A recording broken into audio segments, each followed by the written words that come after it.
Hello everyone, I Lalit Dhankar welcome you all to teacher on board. आज है 27 फरवरी 2024। आज फिर से हम द हिंदू का एडिटोरियल देखेंगे।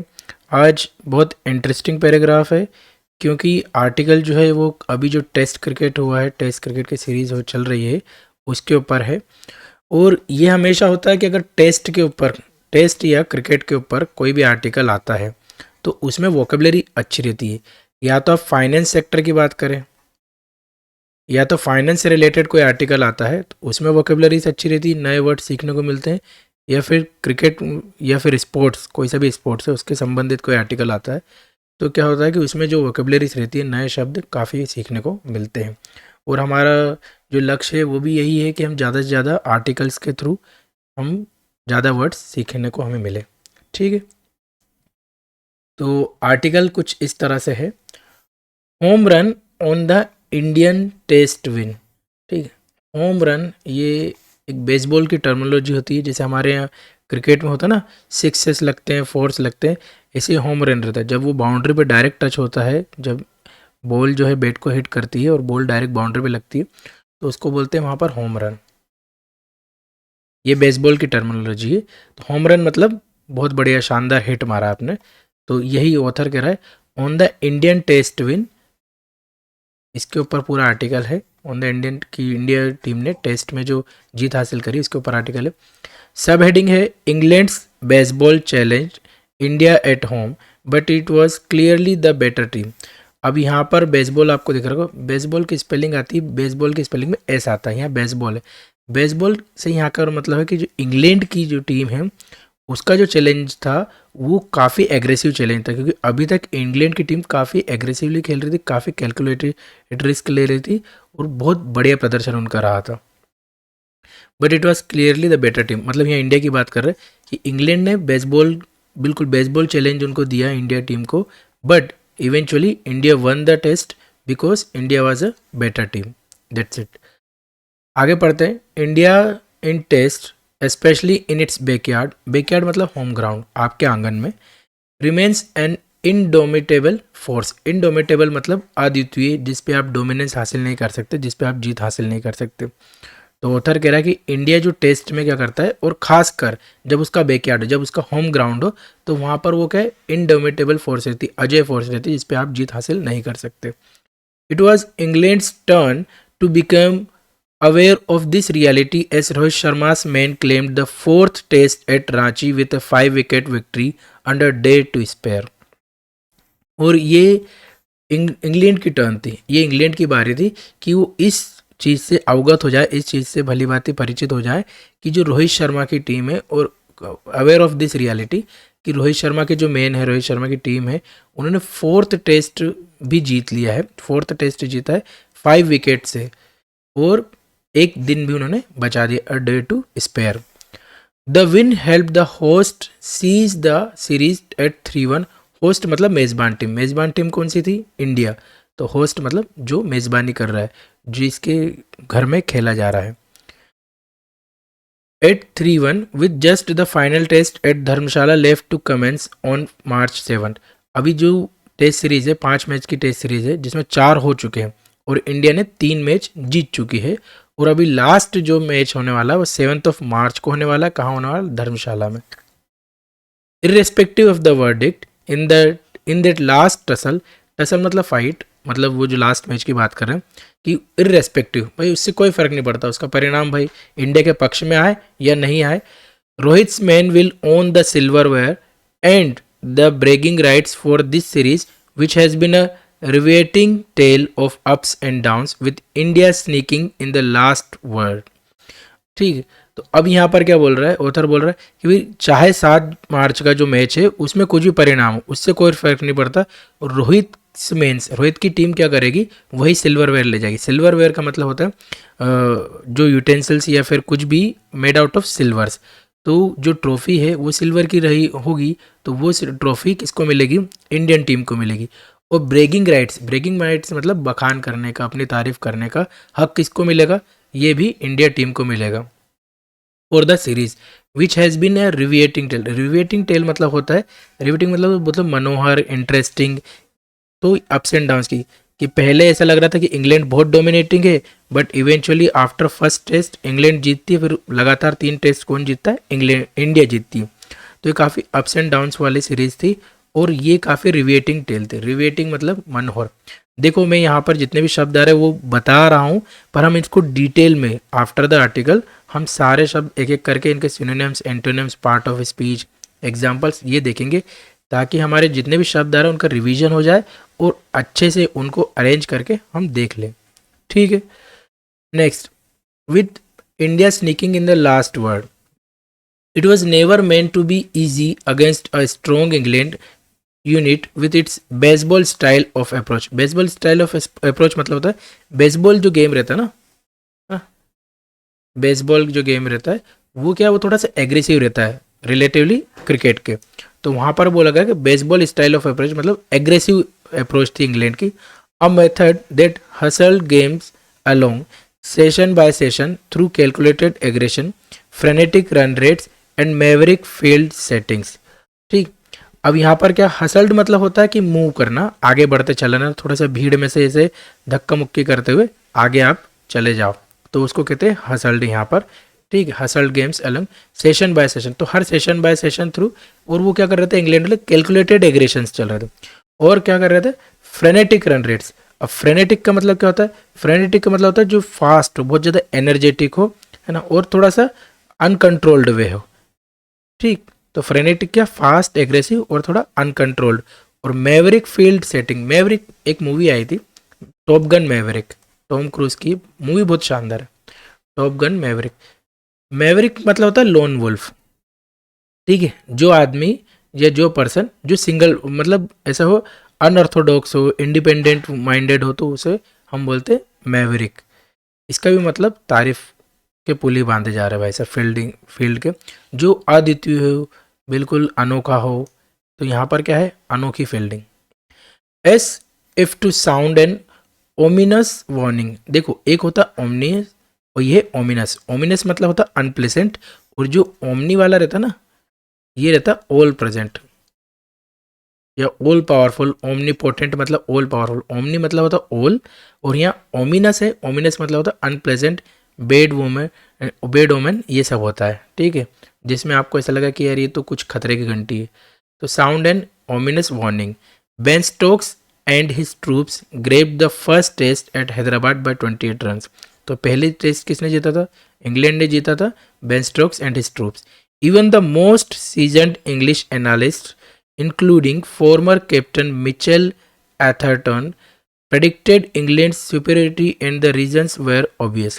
और यहाँ पर ऑथर ने क्लियर बोला है कि ये जब सीजन शुरू हुआ था तो इसके पहले seasoned English player, farmer seasoned English player कौन से, माइकल एथर्टन। तो माइकल एथर्टन ने भी ये प्रेडिक्ट कर दिया था कि जो इंग्लैंड है उसकी सुपीरियरिटी बनी रहेगी, और वो काफ़ी ऑब्वियस था क्योंकि इंग्लैंड इतने मैचेस जीतते आ रहे थे पास्ट में। Rohit did not have the services of Virat Kohli. अब यहाँ पर इंडिया की तरफ शिफ्ट हुआ है जो ऑथर है, वो बोल रहा है कि रोहित के पास क्या क्या ड्रॉबैक थे। तो रोहित के पास विराट कोहली नहीं थे क्योंकि वो पैटर्निटी लीव पे चल रहे थे। पैटर्निटी लीव मतलब अपने बच्चे की देखभाल के हिसाब से जो अब आप लीव लेते हैं तो उसको बोलते हैं paternity leave. And an injured Mohammed Shami. तो अभी जो मोहम्मद शमी हमारे one of the best bowlers हैं वो भी इंजर्ड थे। And he helped a largely inexperienced batting order. अब हेल्प का मतलब क्या होता है, हेल्प मतलब होता है जो नेतृत्व करना, लीड करना। तो विराट कोहली, सॉरी, जो रोहित शर्मा है उनके पास विराट कोहली नहीं थे, one of the best finest batsman we have, और मोहम्मद शमी भी नहीं थे। उसके बावजूद भी उन्होंने किसका नेतृत्व किया, इन एक्सपीरियंस बैटिंग ऑर्डर, जो बिल्कुल नए लड़के थे, नए प्लेयर थे, उनको उन्होंने लीड किया। Yet India found new heroes. और यहीं पर इंडिया ने क्या करा, न्यू हीरोज फाउंड किए, ranging from Yashasvi Jaiswal to Dhruv Jurel. और कहाँ से, यशस्वी जायसवाल से तो ध्रुव जुरैल की रेंज तक उन्होंने नए प्लेयर्स, नए बैट्समैन उनको मिले। Most freshers प्रोस्पर्ड even while Rajat Patidar struggle. अब यहाँ पर बोल रहा है कि अधिकतर सारे जो फ्रेशर्स हैं उन्होंने प्रोस्पर्ड करा, उन्होंने आगे बढ़े वो, वाइल रजत पाटीदार स्ट्रगल, जो सिर्फ ओनली रजत पाटीदार थे उनको थोड़ी स्ट्रगल करनी पड़ी। Some seniors to rose to the occasion Spearheaded Jasprit Bumrah bowled spells that threatened stumps and even new pacers including Akashdeep lent a sharp hand. अब देखो यहाँ पर है ना, ये स्पेयर हेड मतलब तो भाला, भाला का जो हेड रहता है ना उसका बोल रहा है। तो अगर आप स्पेयर हेड हो तो मतलब आप लीड कर रहे हो। तो किसने लीड करी स्पेल को लीड करी जसप्रीत बुमराह ने। ये देखो बहुत ऐसा डिफिकल्ट वोकेबलरी नहीं है, पर ये कितने सुंदरता से जो ऑथर है उसने अपनी बात रखी है। थोड़े कहीं ना कहीं से कोई सी उपमा दे देना, किसी से किसी को कंपैरिजन कर देना, ये सब। तो यहाँ पर जो जसप्रीत बुमराह है उन्होंने जो स्पेल करी उसको इन्होंने किससे कंपेयर करा, जो भाले का जो सिरा रहता है ना उससे। Spearhead Jasprit Bumrah balls spell that threatened stump, भाई जो स्टम्प्स को डरा रही थी। अब स्टम्प्स को इन्होंने क्या कर दिया, इनने स्टम्प्स को पर्सोनिफाई कर दिया, मतलब स्टम्प को कोई पर्सन बना दिया। नॉर्मली तो स्टम्प क्या है, निर्जीव चीज़ है, उसको डर लगेगा नहीं। पर यहाँ पर ऑथर ने क्या करा, स्टम्प को एक जीव बना दिया और उसको अब डर लग रहा है। क्यों? क्योंकि जसप्रीत बुमराह बॉल कर रहा था। And even new pacers including Akashdeep lent a sharp hand, और आकाशदीप ने भी, जो न्यू पेसर है फास्ट बॉलर है, उन्होंने भी एक अच्छा मदद दी जसप्रीत बुमराह को। Since with in the cricketing lexicon, lexicon मतलब होता है वोकेबलरी, जब क्रिकेटिंग की भाषा में हम यहाँ बोल रहे हैं since with in the cricketing lexicon, जब से क्रिकेट पैदा हुआ है और उसकी भाषा में ही बोलते हैं। India is suppose to be a land of spin and slow turn, और इंडिया को अधिकतर क्या लैंड ऑफ स्पिन बॉलर्स का माना जाता है और स्लो टर्न का माना जाता है। देयर वॉज नो डिस्काउंटिंग, वहाँ पर कोई डिस्काउंटिंग, वहाँ पर कोई छूट नहीं थी आर अश्विन की तरफ से। तो आर अश्विन किसके लिए जाने जाते हैं, one of the best spinners है, और चूंकि इंडिया स्पिनर्स के लिए जाना जाता है तो वहाँ पर आर अश्विन जो है ना कोई कसर नहीं छोड़ी, अपनी जो इमेज है इंडिया की स्पिनर्स की वो बनाए रखी। On a record breaking spree Kuldeep Yadav and Ravindra Jadeja, और एक स्प्री किसने करी, कुलदीप यादव और रविंद्र जडेजा, इनकी भी एक स्प्री जो थी वो रिकॉर्ड ब्रेकिंग थी। For all the muscular dynamics that England's batters often revealed, India was always up to the challenge and it was an exhilarating experience. अभी जो इंग्लैंड के जो बैटर्स है वो किसके लिए जाने जाते हैं, बिल्कुल मस्कुलर डायनामिक्स के लिए। भाई अच्छे बैट्समैन है, बड़े बड़े छक्के मारते हैं, बड़े बड़े शॉट्स मारते हैं। India was always up to the challenge, और इंडिया हमेशा उनके चैलेंज को स्वीकार कर रहा था बॉलिंग साइड से। And it was an accelerating experience, accelerating मतलब होता है कि बिल्कुल थ्रिलिंग एक्सपीरियंस होता है, मनोरंजक, थ्रिलिंग या फिर उत्साह, रोमांचक, ये सब एक्सिलरेटिंग मतलब होता है। एक्सपीरियंस का मतलब तो आपको पता ही है, ठीक है। Skipper Rohit and coach Rahul Dravid leaned on the new batters, leaned on का मतलब होता है ट्रस्ट करना किसी पे। तो जो रोहित है और कोच राहुल द्रविड़, उन्होंने न्यू बैटर्स पे भरोसा किया। इवन इफ द टेम्पटेशन मतलब होता है लुभाना किसी चीज़ को, to recall Cheteshwar Pujara must have lingered in their minds. Lingered का मतलब होता है कि कहीं ना कहीं अटका हुआ, कहीं आपके माइंड में अटकना, कि भाई आपके पास सारे नए बैट्समैन हैं, इनएक्सपीरियंस बैट्समैन हैं, उन पे आपने ट्रस्ट दिखाया। ऑथर कह रहा है कि जो राहुल द्रविड़ हैं उन्होंने उन पर ट्रस्ट दिखाया, पर ये कहीं ना कहीं उनके माइंड में रहा होगा, टेम्पटेशन रहा होगा कि वो चेतेश्वर पुजारा को बुला ले, पर उन्होंने उस टेम्पटेशन को टेम्पटेशन नहीं रहने दिया, रियलिटी नहीं बनने दिया। ठीक। Sarfaraz Khan Jaiswal with 655 runs so far in this series and Shubman Gill had their moments and the captain too struck a turn in the third test at Rajkot. Struck a turn का मतलब होता है सेंचुरी लगाना। तो भाई सरफराज खान जायसवाल दोनों ने मिलकर 665 रन बनाए अभी तक सीरीज में, जो 5 मैचों की सीरीज है, 4 मैच हो चुके, दोनों ने मिलकर 665 रन बनाए, 55 रन बनाए। Shubman Gill had their moment, और शुभमन गिल को भी अपना मोमेंट था। And the captain too struck a turn in the third test off, और जो तीसरा टेस्ट सीरीज है उसमें स्ट्रक ए टर्न का मतलब कैप्टन ने भी सेंचुरी बनाई, कैप्टन मतलब रोहित शर्मा ने। Mean while England often threatening to run away with the game, realized that under the warm Indian sun and on abrasive pitches, ठीक है, अभी तक इंग्लैंड जो क्या कर रहा था, थ्रेटन कर रहा था कि भाई वो क्या करेंगे, वो मैच को निकाल ले जाएंगे। Threatening to run away with the game, run away with the game मतलब मैच जिता ले जाएंगे, सीरीज जिता ले जाएंगे। पर उन्होंने भी अभी तक रियलाइज़ कर लिया होगा कि जो इंडिया में जो वार्म सन है और एन एब्रेसिव पिचेस का मतलब होता है कि जो थोड़ी रूखी पिच हो, कटु पिच हो, मतलब आपके अकॉर्डिंग नहीं हो। जो पिचेस जो क्रिकेट की पिचेस थी वो आपके अकॉर्डिंग नहीं हो, हार्ड सरफेस हो, ये सब एब्रेसिव में आता है। Patience was an essential virtue, और वहीं पर इंग्लैंड ऑथर सजेस्ट कर रहा है कि पेशेंस ही इंग्लैंड को दिखाना चाहिए, और यही एक आइडियल कंडीशन है कि आप पेशेंस रखें। Veteran James Anderson and an inexperienced spin attack kept testing the host willow wielders. Veteran जो जेम्स एंडरसन है, वो वेटरन मतलब एक्सपीरियंस्ड, वेटरन मतलब अच्छे खासे एक्सपीरियंस, एंड इन एक्सपीरियंस और वेटरन ये दोनों एक दूसरे के एंटोनिम्स है। स्पिन अटैक इन्होंने किया, और उन्होंने क्या रहा, होस्ट मतलब Indian teams willow welders. Willow welders मतलब देखो, विलो एक वुड होता है और उससे बने हुए बेट, ठीक, उनको पकड़े हुए हैं कौन है, बैट्समैन है, इंडियन बैट्समैन। तो उनको क्या बोल देंगे हम, विलो वेल्डर्स। वेल्डर्स मतलब कुछ ऐसा हथियार हाथ में धारण करने वाले को वेल्डर कहते हैं। तो उन्होंने क्या पकड़ा था, बेट, तो बेट को यहाँ पर होता ने क्या बोला, हथियार, और हथियार मेड आउट ऑफ वुड, कौन सी wood, willow. But men like Jurel sharp behind the stumps and equally calm in front of it। तो फिर ऑथर जो कीपर है, विकेट कीपर, उनकी तारीफ कर रहा है कि जो जुरेल है वो बिहाइंड द स्टम्प भी अच्छे काम करते हैं, और in front of the stump, in front of the stump मतलब जब बैटिंग करने आते हैं, बिहाइंड द स्टम्प कब होते हैं आप, जब आप कीपिंग करते हो। Ensure that India's unbeaten run in home test series continued unhindered well past a decade. और यही जो इन्होंने कोशिश करी कि जो पिछले एक दशक से जो इंडिया ने होम ग्राउंड पर जो उनकी जीत हासिल कर रखी, कि अभी तक वो हारे नहीं है, वो अभी तक बरकरार है, अनहिंडर्ड है, उसमें कोई भी बाधा नहीं आई। आई होप आपको आर्टिकल अच्छे से समझ में आया होगा। हमने काफ़ी हद तक पूरा आर्टिकल बहुत सरल तरीके से हमने समझा है। वैसे वर्ड्स बताने की आवश्यकता नहीं, पर फिर भी हम प्रैक्टिस के लिए हम वापस से सारे वर्ड्स जितने भी आए हैं उनको देखेंगे, क्योंकि प्रैक्टिस ही एक आदमी को परफेक्ट बनाती है। ठीक है, यहाँ पर जो पहला वर्ड जो हमारा आया था बेसबॉल था। ठीक, यहाँ पर एक एक करके हम सारे सिनोनिम्स और एंटोनिम्स देखेंगे जो भी वर्ड्स हमारे आए हैं। तो पहला वर्ड क्या आ गया था हमारे पास था बेसबॉल। बेसबॉल एक स्टाइल ऑफ प्ले की हमें बात करी है यहाँ पर। तो इसका मतलब क्या हुआ था कि एग्रेसिव प्ले। ठीक, ब्ले ये क्या है, एक तो ये नाउन हो गया, क्योंकि एक स्टाइल का नाम है ना, नाउन। अब इसका मतलब क्या होता है, एग्रेसिव। अगर हम सिनोनिम्स की बात करें तो क्या हो गया, एग्रेसिव। ठीक, एग्रेसिव प्ले ये एक साथ है, एग्रेसिव प्ले, डायनामिक अप्रोच। ठीक, इस तरह से हम बात करेंगे।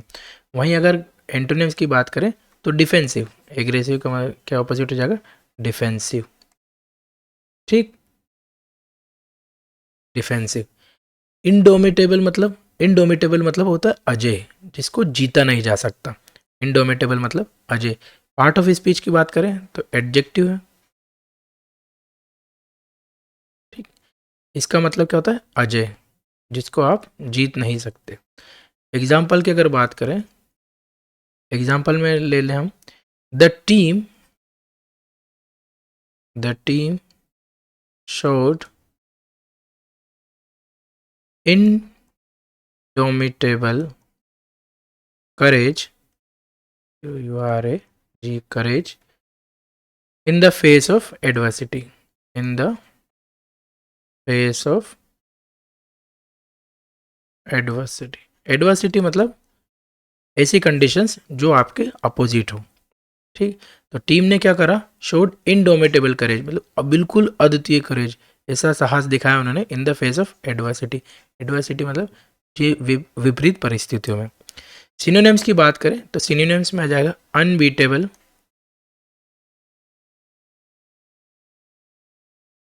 इनविंसिबल। इनविंसिबल मतलब भी अजय होता है, जिसको जीता नहीं जा सकता। अनकॉन्क्यूरेबल, कॉन्क्यूरेबल मतलब जीतना होता है, अनकॉन्क्यूरेबल, अनयील्डिंग। ठीक, एक अगर कोई शब्द से कंफ्यूजन हो सकता तो इनएविटेबल का हो सकता है, इनएविटेबल। ठीक है, इनएविटेबल। इनएविटेबल मतलब जिसको बदला नहीं जा सकता, जिसको रोका नहीं जा सकता। तो इनएविटेबल अलग है, जैसे मार्वल की मूवीज में बोला था इन्फिनिटी वॉर में, थैनोस का डायलॉग रहता है आई एम इनएविटेबल, मतलब मैं रोका नहीं जा सकता हूँ, मैं बदला नहीं जा सकता हूँ, मैं वो चीज़ हूँ जो होकर ही रहेगी। तो इनएविटेबल इज टोटली डिफरेंट। ठीक है, अनबीटेबल, इनविंसिबल ये अलग है, ये अलग है, ठीक है, अलग है, इसको ध्यान रखिएगा। एंटोनिम्स की बात करें तो बीटेबल, कॉन्क्यूरेबल, मतलब सब में से आगे से जितने भी प्रीफिक्स है ना, जैसे अन यहाँ से हटा दो, यहाँ से अन हटा दो, यहाँ से इन हटा दो, तो यहाँ विंसिबल हो जाएगा, ठीक है, यहाँ अन हटा दो, तो ये सब एंटोनिम्स में आ जाएंगे। आई होप आपको ये समझ में आया होगा। नेक्स्ट देखते हैं सिल्वरवेयर। सिल्वरवेयर क्या है? सिल्वरवेयर क्या है? नाउन है, part of speech is noun, ठीक। इसका मतलब होता है कि चांदी के बर्तन या कुछ भी मेड आउट ऑफ सिल्वर। तो जो ट्रॉफी वगैरह मिलने वाली होगी क्रिकेट टेस्ट सीरीज की, वो ओबियसली सिल्वर की रही होगी, इसलिए ऑथर ने क्या बोला, सिल्वरवेयर, जो team India is going to win the silverware. और वो पहले ही जीत चुकी, क्योंकि 3-1 से सीरीज में आगे बढ़ है वो, ठीक है। इसमें कोई सिनोनिम्स एंटोनिम्स की वाली बात नहीं। सिनोनिम्स में आप ट्रॉफी लिख सकते हो, लिखोगे तो ट्रॉफी, अवार्ड, प्राइज, ठीक। ब्रैगिंग मतलब होता है कि बखान करना, आप कुछ बड़ा चढ़ाकर बता रहे हो, तारीफ के पुल बांध रहे हो, ऐसे बिल्कुल प्राइड के साथ, बोस्टफुली। तो ब्रैगिंग पार्ट ऑफ स्पीच क्या है? ब्रैगिंग में part of speech is verb, ठीक है। जब ये कब होगा? जब ये जेरेंट फॉर्म में होगा। जेरेंट फॉर्म में होगा तो ये क्या हो गया? वर्ब हो गया। और वहीं पर है ना, ये एडजेक्टिव भी हो सकता है, तो वर्ब की तरह भी काम करता है और एडजेक्टिव की तरह भी काम करता है। ब्रेगिंग मतलब क्या हो बताया मैंने आपको? डींग मारना, ठीक, बड़ा चढ़ाकर फेंकना। एग्जाम्पल अगर हम देखें, एग्जाम्पल हमारे, he was bragging, he was bragging about his new car all the day. तो पूरे दिन अपनी नई कार का बखान करता रहा। सिनोनिम्स में बात करें तो बोस्टिंग, पेन बदल लेते हैं, बोस्टिंग, ठीक, बखान करना, wanting, VAUNTING, wanting, gloating, GLOATING, gloating, showing off, SHOWING, showing off. Showing off में हमेशा OFF आएगा, ऑफ, ठीक। एंटोनिम्स की बात करें तो ह्यूमिलिटी, ठीक, मॉडेस्टी, एक अभी नया बहुत टर्म चल रहा है फ्लेक्स करना, फ्लेक्स, काफ़ी रील्स वगैरह में आप सुन रहे होंगे, फ्लेक्स मतलब शो ऑफ करना, दिखाना। मॉडेस्टी, रिजर्व, ठीक, रिजर्व, मॉडरेट या फिर हम्बल, ये सभी क्या हो जाएंगे? एंटोनिम से हो जाएंगे, ठीक है। अगला है हमारे पास रिवेटिंग। रिवेटिंग इसका मतलब होता है इंटरेस्टिंग। पार्ट ऑफ स्पीच की अगर हम बात करें तो पार्ट ऑफ स्पीच है एडजेक्टिव, ठीक, पार्ट ऑफ स्पीच क्या है? एडजेक्टिव है, और मीनिंग है मनोहर, जो इंटरेस्टिंग, ठीक है। एग्जाम्पल की अगर हम बात करें तो एग्जाम्पल में लिख सकते हैं हम, the movie was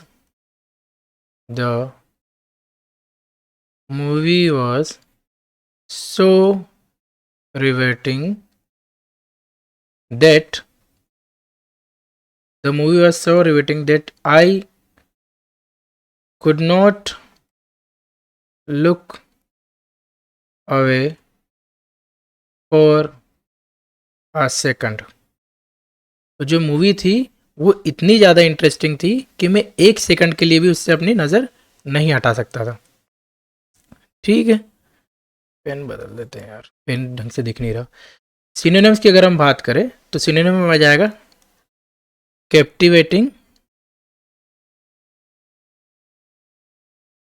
एनग्रोसिंग, ENGROSSING, engrossing, absorbing, gripping, GRIPPING, gripping. Antonyms की वही बात करें तो बोरिंग, डल,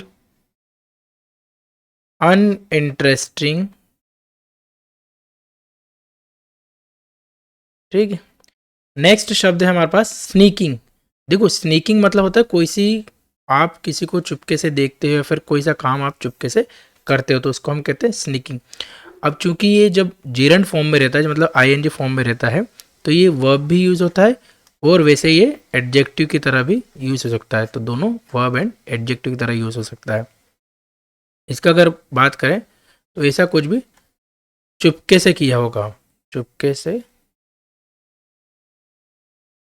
किया हुआ कार्य। ठीक, कुछ भी चीज़ चुपके से करी गई। एग्जाम्पल की अगर हम बात करें तो एग्जाम्पल में हम लिख सकते हैं शी वॉज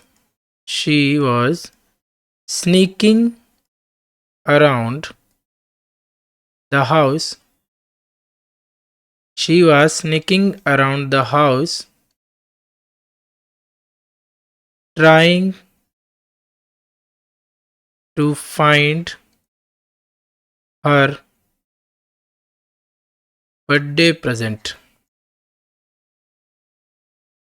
भाई वो हाउस के चारों ओर चुपके से घूम रही थी, देख रही थी ताकि उसको अपना बर्थडे प्रेजेंट कहीं मिल जाए।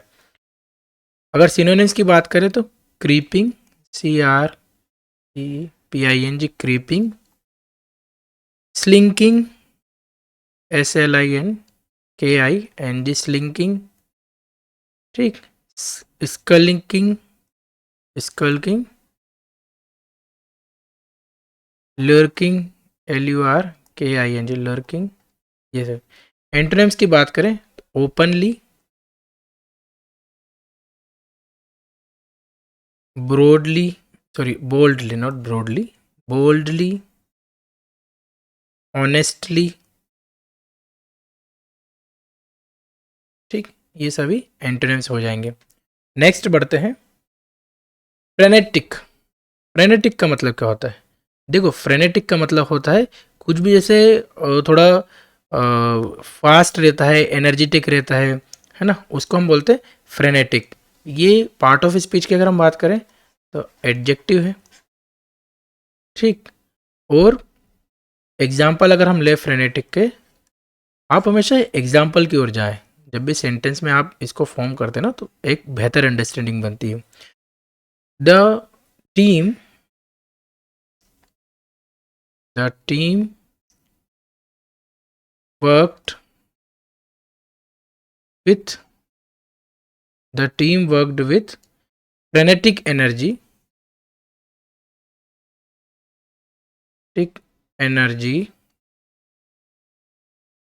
to finish the project before the deadline।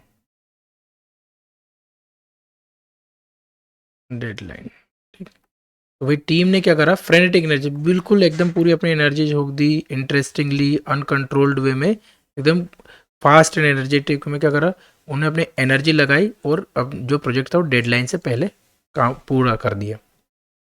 Synonyms की बात करें तो फ्रेनेटिक एक और हो गया, FRANTIC, frenetic. Then frenzied, hectic, फेवरिश।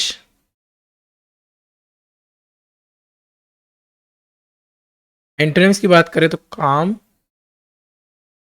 Peaceful, relaxed. Next शब्द आता है मैवरिक। मैवरिक का मतलब क्या होता है? मैवरिक का मतलब होता है ऐसा पर्सन जो सिंगल माइंडेड हो, इंडिपेंडेंट हो उसको हम बोलते हैं मैवरिक, अनऑर्थोडॉक्स हो, ठीक है, जैसे अनौपचारिक हो, बिल्कुल औपचारिकता में बिलीव नहीं करता, थोड़ा विचित्र हो। नाउन भी है ये और एडजेक्टिव भी, जैसा आपको यूज़ करना वैसा यूज़ कर सकते हैं, ठीक है। एग्जाम्पल की अगर हम बात करें तो एग्जाम्पल में हम लिख सकते हैं the artist maverick approach to painting made her work stand out. The artist maverick approach to painting made her stand out. उसकी मैवरिक अप्रोच की वजह से वो सबसे अलग दिख रही थी। सिनोनिम्स की अगर हम बात करें तो सिनोनिम में आ जाएगा इंडिविजुअलिस्टिक, इंडिविजुअलिस्ट, ठीक, रिबेल, आइकोनोक्लास्ट, आइकोनोक्लास्ट, ठीक है, नॉन कन्फर्मिस्ट, जिसको आप कंफर्म नहीं कर सकते, आप जिसको कंट्रोल नहीं कर सकते, अनकंट्रोलेबल, ठीक। एंटोनिम्स हो जाएगा कन्फर्मिस्ट, ट्रेडिशनलिस्ट, आई होप आपको अब समझ में आएगा, कंजर्वेटिव, भाई जो ट्रेडिशन चले जा रहा है, जो नॉर्म्स चले आ रहे हैं उनमें बिलीव करने वालों को एंटोनिम है मैवरिक का, और जो उन ट्रेडिशंस में बिलीव नहीं करता हो, जो अपना एक अलग पाथ चुनता हो, उसको बोलते हैं मैवरिक, ठीक। नेक्स्ट आता है ओमिनस। ओमिनस का मतलब होता है अनप्लेसेंट। ओमिनस का मतलब क्या होता है? अशुभ, अनप्लेसेंट। ये एक एडजेक्टिव है, अशुभ, अनप्लेसेंट, ये सभी ओमिनस में आएगा। सिनोनिम्स की अगर हम बात करें तो सिनोनिम्स में आ जाएगा फॉरबोर्डिंग, फॉरबोर्डिंग, थ्रेटनिंग, ठीक है, देन मिनेसिंग, सिनिस्टर, ये सभी सिनोनिम्स में आ जाएंगे। एंटोनिम्स की बात करें तो ऑस्पिशियस, प्रोमिसिंग और प्रोपिशियस। नेक्स्ट शब्द है हेल्म्ड। हेल्म्ड का मतलब होता है नेतृत्व करना, लीड करना किसी चीज को। तो ये क्या है? वर्ब है। Part of speech is verb, किसी चीज का नेतृत्व करना, लीडर, लीड करना, ठीक है। सिनोनिम्स में हम देखें तो सिनोनिम्स में हो जाएगा lead, stir, direct, guide. Antonyms की बात करें तो फॉलो, ओबे। नेक्स्ट शब्द है स्पेयर हेड। मैंने आपको जब हम आर्टिकल देख रहे थे तो मैंने बोला था कि भाले का जो सिरहाना रहता है उसको स्पेयर हेड कहते हैं। तो ऐसा आदमी या ऐसा व्यक्ति जो लीड करता हो, है ना, इम्पोर्टेंट सिचुएशन में, इम्पोर्टेंट, जब कोई इम्पोर्टेंट रोल प्ले करता हो, इम्पोर्टेंट पार्ट प्ले करता हो, तो हम बोलते हैं उसको स्पेयर हेड। तो वहाँ पर क्या था? जसप्रीत बुमराह थे, जसप्रीत बुमराह ना। मैं क्या कर रहा था? बॉलिंग, बॉलिंग को लीड किया था जसप्रीत बुमराह। तो Jasprit Bumrah was an spearhead, was a spearhead, ठीक है। तो ये क्या होता है? ये वर्ब या फिर नाउन। जसप्रीत बुमराह केस में क्या था? वो नाउन की तरह यूज हुआ, स्पेयर हेड, ठीक। सिनोनिम्स की बात करें तो सिनोनिम में आ जाएगा हमारे पास लीड, फोरफ्रंट, पायोनियर, ठीक है, पायोनियर मतलब जो मार्केट में लीड कर रहा हो, पायोनियर, इनिशिएट।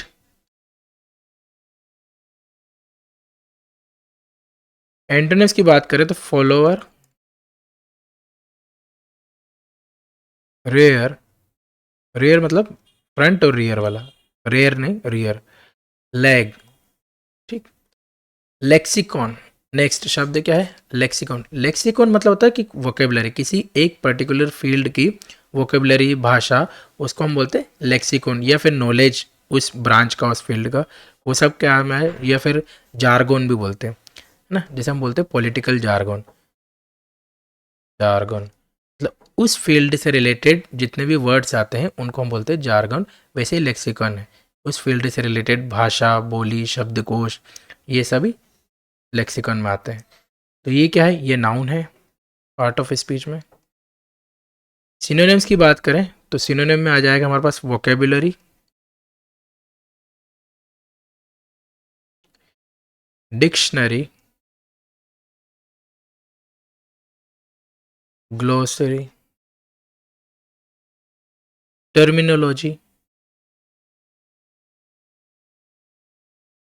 एंटोनिम्स की बात करें तो साइलेंस, इन आर्टिकुलेटनेस,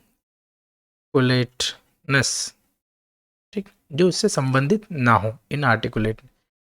नेक्स्ट शब्द है एक्सिलरेटिंग। एक्सिलरेटिंग का मतलब होता है जो बहुत ज़्यादा इंटरेस्टिंग हो, बहुत ज़्यादा आपको फील गुड करवाता हो, ठीक, थ्रिलिंग हो, रोमांचक हो, इंटरेस्टिंग हो, एक्साइटेड हो, एक्साइटमेंट से भरा हो, उसको बोलते हैं हम एक्सिलरेटिंग। तो ये क्या है? Part of speech. Part of speech is adjective, बहुत रोमांचक। एक शब्द आपने सुना होगा रोमांस। रोमांस शब्द हम हमेशा लव से रिलेट करते हैं, और एक्चुअली में रोमांस शब्द का मतलब होता है जो बहुत रोमांचक हो, जो एडवेंचरस हो, ठीक है, जो एडवेंचरस हो, उसको हम बोलते हैं रोमांस। रोमांस शब्द का मतलब क्या होता है? एडवेंचर। सिनोनिम्स में अगर हम बात करें इसके, तो थ्रिलिंग, ठीक, एक्साइटिंग, स्टिमुलेटिंग, इलेक्ट्रीफाइंग। एंटोनिम्स की बात करें तो एंटोनिम्स में बोरिंग, डल, अनएक्साइटिंग से भी आ जाएंगे। नेक्स्ट शब्द है हमारे पास लिंगर्ड। लिंगर्ड का मतलब होता है जैसे कोई सी भी चीज़ आपने एक तेज समय से बहुत ज़्यादा लोंगर देन नेसेसरी है ना, जितनी ज़रूरत है उससे भी ज़्यादा आपने उसको खींच दी, ठहरना, विलंबित करना, ये कहीं ना कहीं आपको स्टक हो जाना माइंड में। आपको उसकी ज़रूरत नहीं, फिर भी आपके माइंड में वो स्टक है, आपके साथ है वो, ठीक। तो लिंगर हो ना, देर तक रहना, ठहरने वाली चीज़ आपके माइंड में। तो वहाँ पर क्या था, जैसे चेतेश्वर पुजारा, राहुल द्रविड़ के माइंड में चेतेश्वर पुजारा का ख्याल आया होगा कि भाई हम इसके इनके हिसाब से भी जा सकते थे, एक्सपीरियंस्ड आप किसी बैट्समैन को ले सकते, बॉलर को ले सकते, पर नहीं, वो नए जो इनएक्सपीरियंस टीममेट्स थे उनके साथ गए, ठीक। तो इसका मतलब क्या था? To stay in place longer than necessary. अगर हम पार्ट ऑफ स्पीच की बात करें तो वर्ब है। सिनोनिम्स की बात करें तो सिनोनिम में आ जाएगा, अच्छा इसका एग्जांपल देख लेते हैं, ज़्यादा बेहतर अंडरस्टैंडिंग आएगी। एग्जांपल की बात करें हम, एग्जांपल में आ जाएगा the aroma, the aroma of freshly baked cookies lingered in the kitchen. जैसे नहीं होता, आप कुछ सामान बनाते हो किचन में, आप उसको बने 1-1.5 घंटा हुआ, सब खा भी लिया, सब बर्तन धुल गए, पर उसके बाद भी किचन या फिर घर में उसकी सुगंध रह जाती है। तो वही बात है, देर समय तक रहना कोई सी चीज़। सिनोनिम्स की बात करें तो stay, remain, loiter, dawdle, DAWDLE, dawdle. Then antonyms की बात करें तो लीव, डिपार्ट एंड हरी, ठीक, यही है। नेक्स्ट देखते हैं लीन डोन। लीन डोन क्या है? लीन डोन क्या है? वर्ब है, ठीक है, फ्रेजल वर्ब। इसका मतलब था to trust somebody, to trust somebody और समवन। ठीक, इसमें हम एग्जाम्पल्स की बात करें, in times of trouble, sorry, rely on, depend on, trust in, ठीक, काउंट ऑन, जैसे हम बहुत सी बार बोलते हैं ना, हम काउंटिंग ऑन यू, मैं तुम पे विश्वास कर रहा हूँ। ठीक, अबेंडन, इसका वो हो जाएगा antonym, neglect, disregard, struck a turn, struck a turn का मतलब होता है तुम सेंचुरी लगाना। क्रिकेट की भाषा में क्या है, आप 100 स्कोर करो, तो स्कोर है 100, स्कोर स्ट्रक अ टर्न, और कुछ भी इसके सिनोनिम्स एंटोनिम्स में, ये सब क्रिकेट की भाषा है। नेक्स्ट शब्द आया था हमारा एब्रेसिव। एब्रेसिव का मतलब होता है कुछ रूखा हो, कुछ हार्ड हो, कठोर हो, ये सभी पार्ट ऑफ स्पीच में आ जाएगा। एडजेक्टिव, कटु, कठोर, रूखा, हार्ड, ये सभी एब्रेसिव में आते हैं। सिनोनिम्स की बात करें तो सिनोनिम में आ जाएगा हार्श, अनकाइंड, रूड, रफ। देखो, अगर हम किसी पर्सन के संदर्भ में बात करें तो ये सब आ जाएगा। जब हम किसी थिंग, कोई सी नॉन लिविंग थिंग के बारे में बात करें, जैसे ज़मीन हुई, है ना, जैसे पिच हुआ, तो क्या आ जाएगा, rough, then coarse, scratchy, scratchy surface, ठीक है, ग्राइंडिंग। एंट्रेंस की बात करें तो जो पहला वाला था हमारा, ये वाला पोर्शन, जैसे पर्सन की बात करें तो जेंटल, इसके सारे अपोजिट ये है, काइंड एंड पोलाइट। ठीक, पोलाइट। और वहीं पर अगर इसकी हम बात करें तो इसका अलग से आएगा, इसके ये सभी रहेंगे, स्मूथ, पॉलिश्ड, रिफाइंड, ये सभी इसके एंटोनिम्स रहेंगे। विल्डर्स का मतलब क्या होता है, विल्डर एक तो ये पार्ट ऑफ नाउन है। ठीक है, अभी ऐसे लोगों को बोला जाता है जो कोई सी चीज़ हैंडल कर रहा हो, जैसे वेपन हो या टूल हो, टूल, वेपन, इन सभी को हैंडल करने वाले को। ठीक है, one who handles, one who control और हैंडल, इनको हम बोलते हैं विल्डर। जैसे एग्जाम्पल अगर हम लें तो द नाइट्स, नाइट्स मतलब योद्धा होता है, the knights were skilled wielders of their swords। ठीक है, जो योद्धा थे वो स्किल्ड विल्डर्स थे, होल्डर्स थे किनकी, उनकी सोर्ड चलाने वाले। सिनोनिम्स की बात करें तो सिनोनिम में आ जाएगा हमारे पास handlers, users, manipulators, operators. Antonyms की बात करें तो इनइफेक्टिव, अनस्किल्ड, इनकॉम्पिटेंट।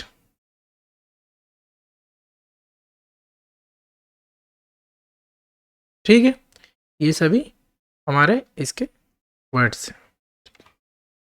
लास्ट जो शब्द है हमारे पास वो है अनहिंडर्ड। हिंड्रेंस का मतलब होता है रुकावट, अनहिंडर्ड मतलब होता है जो इसमें रुकावट ना हो, बिल्कुल स्मूथ हो, किसी प्रकार की कोई भी बाधा या रुकावट ना हो। अनहिंडर्ड क्या है, एडजेक्टिव है। ठीक है, कोई बाधा नहीं, कोई बाधा नहीं। सिनोनिम्स की बात करें तो सिनोनिम में आ जाएगा अनऑब्स्ट्रक्टेड, अनइम्पीडेड,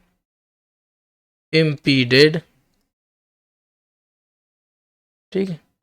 फ्री, एंटोनिम्स की बात करें तो हिंडर्ड, ऑब्स्ट्रक्ट, इम्पीडेड, रेस्ट्रिक्टेड, ये सभी आएंगे, ठीक है। ये सारे हमारे वर्ड्स थे जो हमें डिफ़िकल्ट लगे आर्टिकल्स में, और जो मुझे ऐसा लगा कि बताना चाहिए क्योंकि काफ़ी रिपीटेशंस होता है एग्ज़ाम्स में, और इससे आपकी जो वोकेबलरी है वो भी मजबूत होगी, ठीक। अभी एक होमवर्क आपके लिए पूरे आर्टिकल का, आपको प्री से लिखना है। नहीं भी लिखे तो आप मन में एक बार आर्टिकल पढ़े और देखें कि क्या क्या पॉइंट्स है। प्री से वही आपको 55 to 65 वर्ड्स लिखना है, और पैराग्राफ में लिखें। डेटा इंक्लूड नहीं किए, डेटा नहीं डालना है अनटिल अनलेस डेटा इंपॉर्टेंट हो, ठीक है। प्री से लिख कर देखें। प्री से क्या होगा कि आपको एक तो पूरा क्रक्स समझ में आएगा आर्टिकल में आपने क्या लगा, प्लस रिवीजन हो जाएगा।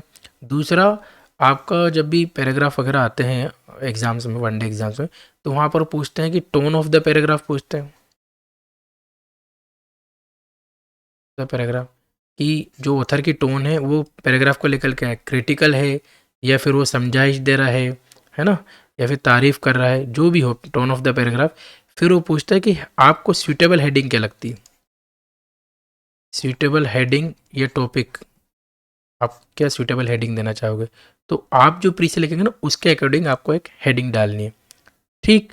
आई होप आपको पूरा आर्टिकल समझ में आएगा, जो भी हमने सिनोनिम्स एंटोनिम्स देखे वो भी आपको समझ में आएंगे।